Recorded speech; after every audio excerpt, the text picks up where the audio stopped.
Good morning, brothers and sisters in Christ. Thank you so much for tuning in. God bless you, strengthen you, encourage your heart. Give us faith, Lord. Increase our faith in the name of Jesus as we go forward one day at a time, as we are here for such a time as this. Our mission does not change as Bible-believing and applying Christians. A lot of good things we're going to talk about today. Did I say a lot? I meant to say a lot. Okay, so Robert Meyer, before we dive into this, why most, at least, we can say evangelical Christians are predominantly conservative, there is this issue that they throw in our faces when we, conservative, Bible-believing Christians, want to influence our community, influence our culture. Influence is a big word. That means letting your light shine. That means being the salt of your community, salt, preserving and flavoring with righteousness and truth. We as Christians are called to do that. We're not called to bury our faith or our heads in the sand or hide our light under a bushel. So they throw up separation of church and state in our faces when we're trying to do that, but they can do whatever they want. They can talk in churches. They can promote any policy as radical environmentalism, abortion, you name it, and they don't answer to that separation of church and state. Your quick thoughts, Robert, before we move on. Yeah, exactly. There's a complete double standard on that, or some people might say there's a hierarchy today where their ideas are okay, but ours aren't. And the thing again is, you'll get the astute Christian who will, comment on that separation of church and state, accusation by saying, well, it doesn't appear in the Constitution. Yeah, but that's just the starting point of it. The real problem is that the concept itself of separation in church and state has been distorted. It was originally designed to be a functional separation, as I stated earlier, where the church had certain duties within society and the state had certain duties and jurisdictions. And what they made it into is an ideological separation of church and state, whereby no ideas, no biblical precepts are allowed to influence public policy. And of course, even if we go back to the founders, even those who weren't necessarily evangelical Christians, they all would have been abhorred by that idea. So just want a few quotes before we move on. Abraham Kuyper once said, "In the total expanse of human life, there is not a single square inch of which the Christ, who alone is sovereign, does not declare, 'That is mine.'"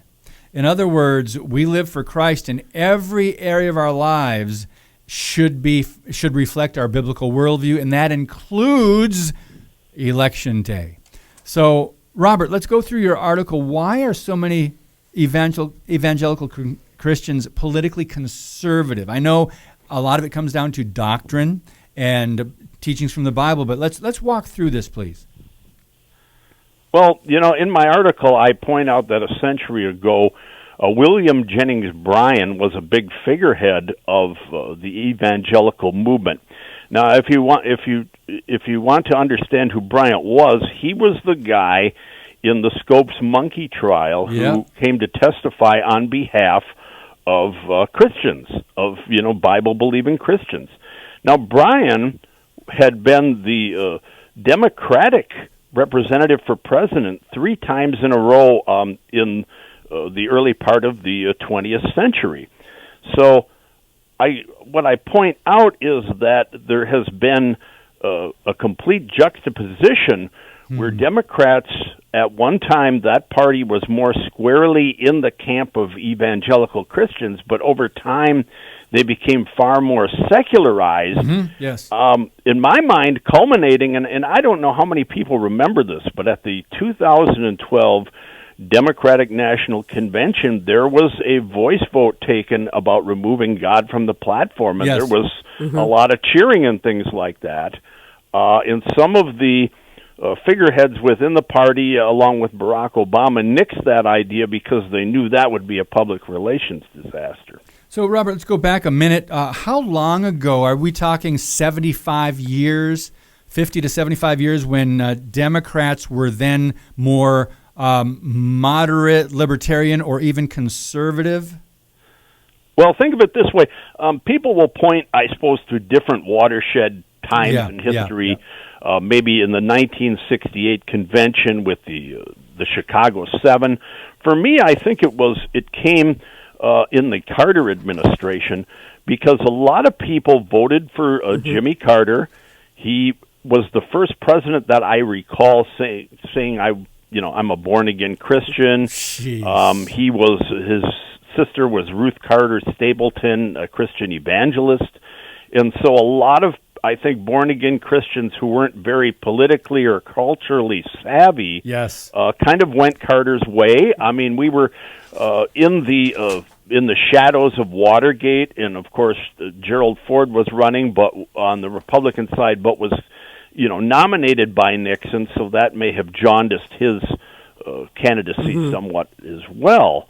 So, that's where I would put it. I think you were too kind in saying in your article that Carter moved further to the left. I think that's that's an understatement. Mayor, your thoughts on this? This is funny because I was saying before the show that the podcast is that that was my first election that I was 18. I was able to vote in. Wait a minute. Did you vote for Carter? No, I did not. Oh, good. So you knew, but you did your research. Well, I did, but I also, get this, I did not know what a born-again Christian was. I was not raised in a universe that explained that. I didn't find out what that was until 1980. I never heard that before, so it didn't factor in. But this leads me to my question, because you opened this article by saying, why are so many evangelical Christians politically conservative? A good question, not a hard one to answer. I myself have been accused of coloring my theology with my political perspectives, but I was a Christian long before I had a fully formed political ideology. Yes. And I meet a lot of people who are a little older in life. I know a lot who were not believers. They grew up in a Democrat household or a Republican household. I grew up in a Republican household. That's the way it was, so I would have voted for Ford anyway, whether I had done any research or not. So I guess, Robert, how does that work in people? Because like I said, I meet believers who are lifelong Democrats, and maybe they haven't thought it through. What's the importance of actually now stopping and maybe rebooting a little bit and thinking through how you were raised and re-examining it in the light of the Bible and Christian theology? Yeah, really important question there. Yes. And I was about to say that, a lot of people, for example, grew up, say, in union households or something like that. And, of course, if you belong to a labor union or something, the leaders of the organization are only going to give you advice on the basis of your vocation. But that really limits a person to the extent that everything about their character has nothing more to do other than their job. And I think where you have to consider ththings carefully is you have to look at your moral perspectives. You have to look at your your belief in Christianity and so forth, and look at the platform itself and come to the conclusions of which platform you think more closely resembles a biblical worldview. In getting back to what we were just talking about a moment ago about what was the turning point here when all this started changing. One interesting thing is, if you go back to the Kennedy administration, President Kennedy nominated for Supreme Court Justice Byron White. Now, Byron White was the guy who, in the abortion decision, Roe versus Wade in 1973, said that they just invented a right out of thin air. So, consider that. Today you'd never see anything like that from a Democratic president voting a justice who would come to that conclusion. Well, I'm going to quote you, Robert Meyer, in your article at renewamerica.com. You say this is, by the way, a Democrat, President Harry Truman, that said the fundamental basis of this nation's laws was given to Moses on the Mount. If we don't have a proper fundamental moral background, we will finally end up with a totalitarian government which does not believe in rights for anybody except the state, end quote. And then you add, no Democrat candidate would say such things today. Why? Because I think that, since the 1960s, the Democrat Party has moved towards socialism and secularism. Yes. And that's just, you can just see that if you observe the conventions, the policies that they tend to uphold, the various constituencies that they cater to. All those things tell you that they have moved in that direction. So we are talking right now around the 1960s, and that was President Kennedy, who you say seemed to follow in the same line of thinking as Harry Truman. And then there was a change. Lyndon Johnson came to power. We can talk about the Johnson Amendment because we've both written extensively about that, Robert Meyer. That's just a travesty, and it's still on the books today. Too many pastors are influenced by that, and it doesn't even really affect them in the way they think it does. But let's go back to the 1960s. Here, Lyndon Johnson comes on the scene and talks boasting about eradicating poverty and helping blacks in the inner cities. And all he did was balloon the federal government with these gargantuan programs, and the bureaucracy grew. Did it help those people in the inner cities? Nobody really goes back and looks at that. Jesus said, they were talking about an individual level when it comes to their faith. You will know them by their fruit. We've talked about Jim Wallace. We've talked about Tony Campolo. We've talked about Jimmy Carter. Now, we're looking at a president who said he was going to do something to help the people. And we bought it, and not we, but our parents and grandparents. Talk about the late 60s and what happened then and why this was allowed to continue to just grow without restraint or accountability, it seems. Yeah, exactly. I think a lot of this, too, goes back to the idea of the social gospel. And we replaced the idea of salvation by grace through faith in Jesus Christ with the idea of we were going to, make the government sort of in charge of fulfilling the Beatitudes in a way. Yes. And, we looked in the wrong place, in my estimation, in a lot of ways, because we thought that we were going to be able to perfect mankind. And that's really a humanist idea when it comes right down to it. Yes. And I just want to throw out a quote by John Adams in 1798 regarding the Constitution. He said, "We have no government armed with power capable of contending with human passions unbridled by morality and religion. Avarice, ambition, revenge, or gallantry would break the strongest cords of our Constitution as a whale goes through a net. Our Constitution was made only for a moral and religious people. It is wholly inadequate for the government of any other." Yes. And the point here is that without the internal restraint inside, it does no good to have a constitution, because if it is wielded by people who don't have that internal restraint, you're just going to wind up where the Constitution is used as a bludgeon against goodness rather than providing for it. Yeah, and I want to go back just to a minute here on Lyndon Johnson, the author of The Welfare State. I mean, and look at how socialized we are since then. It was the beginning of something altogether different. Can we infer then that there was no such welfare state before that? I mean, what did people do? They had a different work ethic. They had a different approach to work and life and family. Everything was different, clearly, if there was no such thing as a welfare state before then.